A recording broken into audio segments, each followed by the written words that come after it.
Tudi jaz imam nekaj diagramov. Tale prikazuje padec bruto dodane vrednosti, kar je precej podobno bruto domačemu proizvodu. In Slovenija je tale rdeča črta. Primerjamo z EU27, Nemčijo, Grčijo, Italijo in Portugalsko. In tisto, kar se vidi na tem diagramu, je, da pravzaprav v nekaterih od primerljivih držav je ta padec trajal 1 četrtletje, pri nekaterih 2 četrtletji, v Sloveniji pa traja 3 četrtletja in se nič ne obrača navzgor.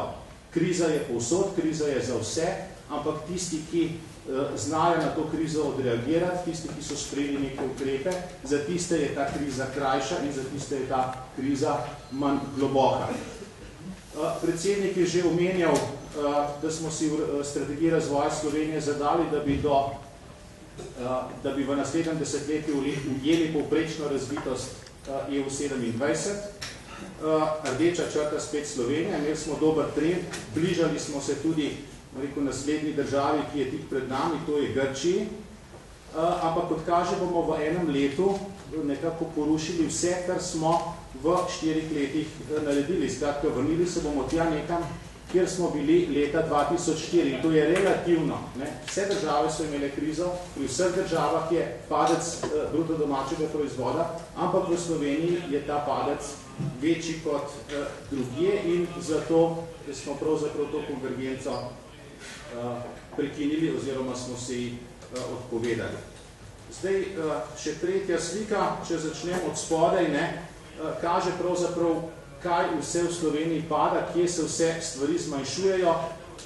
Skoraj 50% manj investicij v transportno opremo, beri nakupi avtomobilov in podobnega. Tisto, kar je zares kritično, je druga vrstica investicije v drugo opremo in stroje. Padec na nivoju okrog 37%. To pomeni investicije podjetij v to, da kupijo nov stroj, boljši stroj in kaj podobnega. Rekli smo, kriza je priložnost za to, da se nekaj začne delati novega, da se karte se na novo razdelijo. Po krizi ne bodo prišli tisti stari kupci z enakimi količinami v vrsto za enake izdelke, ampak se bodo stvari premešale, mnoga podjetja bodo sposobna narediti, pokazati kaj več. Naša očitno ne, ker ne investirajo v nič od tega. No, potem, če gremo nekoliko navzgor, boste videli, da pač padajo tudi bruto domači proizvod v tem obdobju za 9%, četrtletje na četrtletje, padle potrošnja gospodinstv. Skratka, gospodinstva so zategnila pas za cirka 2-3%. Edina zelena točka na tem diagramu, potrošnja vlade. In to ni v relativno glede na bruto domači proizvod, češ, ok, se je vse skrčilo, vlada je ostala na istem. To je v denarju, v evrih, v cenah. Mogoče bom tole še nekaj časa pustil gor. Dejstvo je, da bi bili ti trendi lahko drugačni, če bi se upoštevalo nekaj od tega, kar je pripravila pravzaprav že prejšnja vlada in kar je opozicija skozi poslansko skupino pravzaprav vse čas tej vladi predlagala. Če bi bile olajšave za investicije, ki smo jih mi predlagali, potem prav gotovo ne bi bil 37% padec investicij. Ne bi bil samo direktna posledica na bruto domači proizvod v tem četrtletju, ampak tudi naložba za naprej, kako bomo iz tega, bom rekel, varnostnega avtomobila, ki se mu reče kriza, kako bodo podjetja išla. Če bi povečali olajšave za raziskave in razvoj, potem bi se v tej krizi nekaj novega naučili.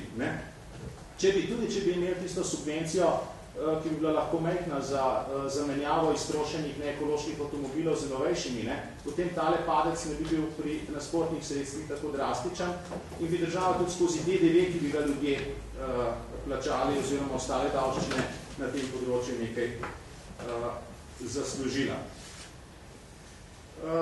Skratka, na tem izhodišču, da je to največja kriza v moderni zgodovini človeštva, vlada pravzaprav preizkuša potrpežljivost ljudi za nove davke, kot je omenil predsednik, je na tem področju kar velika tekma, nihče se ne ukvarja s tem, kako bi oživil gospodarstvo, da bi z večjo proizvodnjo, zaradi več ustvarjenega tudi ob istem procentu davkov pobrali več denarja in pravzaprav se nihče več ne ukvarja z reformami. Služba vlade za razvoj, ki sem jo prevzel pred približno 2 dobrimi 2 leti. Pravzaprav ni nek običajen sestav vlade, ustanovljena je bila pravzaprav za posebne naloge, zato da dela nenavadne stvari, da modernizira, da razmišlja drugače, da skrbi za reforme, da gre preko tega vsakdanjega dela, ki ga ministrstva počnejo tako ali tako. Kolikor spremljam delo tega resorja, temu pravzaprav ni več tako.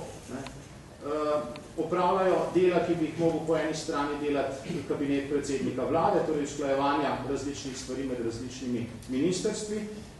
Opravljajo dela, ki bi jih moglo početi ministrstvo za finance, zdajle recimo nov proračun, za katerega še iščejo najlepšo besedo, ali bo to projektni, ciljni, razvojni, programski, to se vse zelo lepo sliši, in nekaj od tega bomo dobili, ampak težava bo pa v tem padcu bruto domačega proizvoda, ki mu kar ni konca. Pravzaprav še najmanj težav je na zunanjem področju, ker se mi zdi, da napredovanje v OECD kar nekako poteka, tudi Lizbonska strategija v smislu koordinacije z EU-jem teče. So se tudi nekaj naučili, ker jaz sem dobil poleti lansko leto kontrolo iz Računskega sodišča na to temo in sem jim vse razložil, kaj počnemo na Lizbonski strategiji. Gospa, ki prišla, je pa zdaj državna sekretarka na tem ministrstvu. Služba vlade za razvoj bi se morala tudi bolj ukvarjati s tem, kaj se dogaja z nekaterimi projekti iz resolucije nacionalnega razvojnega programa. Večkrat bi lahko vprašala, kaj se na primer dogaja s projektom Pokova Prekmurju.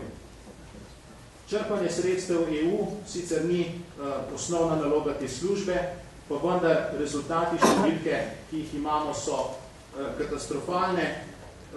Torej, certificiranih zahtevkov Evropski komisiji je menda za 1,72% celotnega obsega sredstev, ki jih mora Slovenija dobiti iz Brusla. Recimo podpisanih pogodb pa za 23%. Skratka, še tisti denar, ki je nekje na razpolago, se ne izkorišča. Tudi kar se izdelkov ministrstva tiče, mislim, da nismo opazili nič posebnega. Bili sta 2 konferencije razvojnega dialoga, ki sta bila pravzaprav pogovor, PR, zelo malo vsebinskega se je tam slišalo in kot rečeno, zdaj prihaja programsko razvojno ciljno projektni proračun. Kaj torej narediti čim prej? Ja, očitno protikriznih ukrepov ni oziroma ne prijemljajo, ideje pravzaprav v obtoku veliko in v naši stranki, v poslanski skupini lahko vzamemo tudi tale seznam gospodarske zbornice, ki je popolnoma na mestu in kjer bomo našli pravzaprav vse glavne stvari. Oni imajo stvari razdeljene tudi nekoliko bolj podrobno, po podukrepih, ki ocenjujejo, kaj se dogaja in iz okrog čez 60 različnih predlogov, ukrepov, ki jih gospodarska zbornica ima, ugotavljajo, da 3 delujejo, 10 jih pa delno deluje. 41 jih pa ni, oziroma 8 je pa samo delno načrtovanje. Tako da, kar se kratkoročnih ukrepov tiče, je torej situacija taka. Kar se tiče strateškega razvoja, tisto, kar delamo za 10 let naprej, mislim, da so rdeča nit človeški viri, da potrebujemo kvaliteto, kvantiteto in pa seveda postaviti prave ljudi na prava mesta. To pomeni vlagati v talente, ustvarjalnost, inovativnost in tudi v podjetnost, omogočiti tem ljudem, da so podjetni. To ne samo mlade, ampak po celotni starostni piramidi. Potem kvantiteto, čim več ljudi mora delati, čim več ljudi mora biti zaposlenih, čim večji delež prebivalstva mora biti zaposlenih, sem zraven sodi tudi pokojninska reforma in pa seveda treba je postaviti prave ljudi na prava mesta, to pa omogoča samo trg dela, ki je bolj fleksibilen. Zdaj za zaključek, seveda je jasno, da smo mi opozicija, oni vlada, da bomo kritizirali. Ključno vprašanje pa ni samo to, ali vlada dela dobro, ampak tudi to, ali dela po svojih najboljših močeh.